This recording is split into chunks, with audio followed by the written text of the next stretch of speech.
Lorsque Jésus descendit de la montagne, une vaste multitude s'attroupa pour le suivre, avide d'entendre ses paroles et de contempler sa puissance.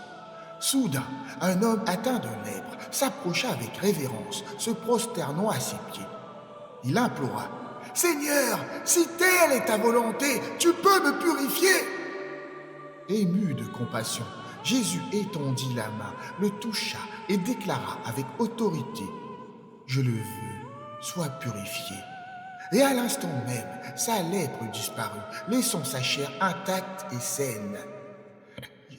Jésus lui ordonna alors: « Garde-toi d'en parler à quiconque, mais va te montrer au prêtre et offre le sacrifice prescrit par Moïse, que cela soit un témoignage éclatant pour eux. » Alors qu'il pénétrait dans Capernaum, un centenier romain s'avançait respectueusement et sollicita son aide, disant: « Seigneur, mon serviteur est paralysé, terriblement souffrant à la maison. » Jésus lui répondit sans hésiter: « J'irai et je le guérirai. » Mais le centenier déclara humblement: « Seigneur, je ne suis pas digne que tu entres sous mon toit. Dis seulement une parole et mon serviteur sera guéri. Car moi-même, soumis à une autorité, j'ai des soldats sous mes ordres. Je dis à l'un: va, et il va. À un autre: viens, et il vient.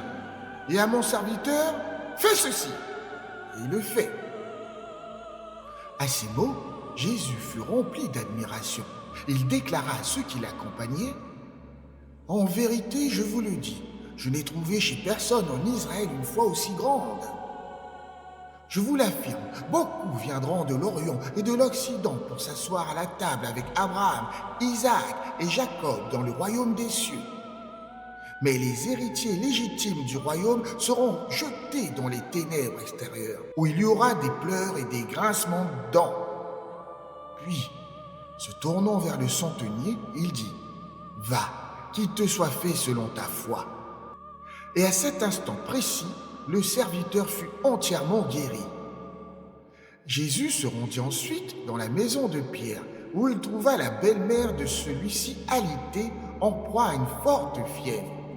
Il toucha doucement sa main, et la fièvre la quitta aussitôt. Elle se leva alors et se mit à le servir. Ce soir-là, on amena à Jésus de nombreux démoniaques.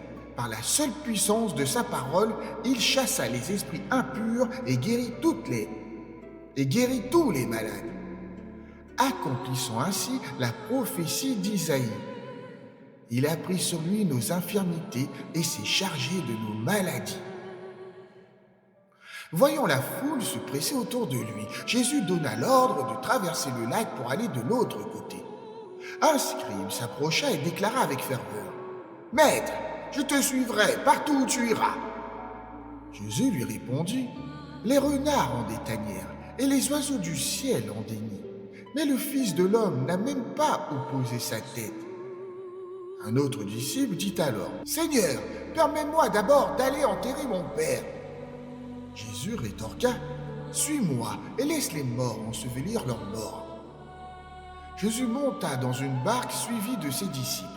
Mais une violente tempête se leva sur la mer et les vagues menaçaient de submerger l'embarcation.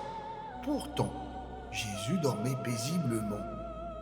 Pris de panique, les disciples vinrent le réveiller. « Seigneur, sauve-nous! Nous sommes perdus !» Jésus leur dit: « Pourquoi êtes-vous si effrayés, hommes de si peu de foi ?» Il se leva alors, réprimonda les vents et la mer, et un calme profond s'installa.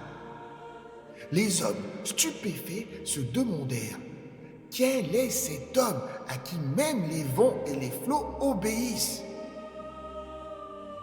Arrivé de l'autre côté, dans le pays des Gadaréniens, Jésus fut accueilli par deux démoniaques sortant des tombeaux.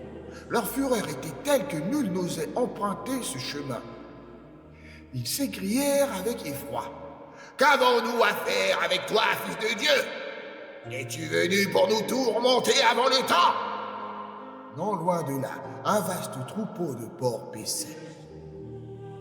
Les démons implorèrent: « Si tu nous chasses, permets-nous d'entrer dans ces troupeaux de porcs. » Jésus leur dit: « Allez !» Aussitôt, ils sortirent des hommes, pénétrèrent dans les ports, et tout le troupeau se précipita du haut des pentes escarpées dans la mer, où ils périrent noyés.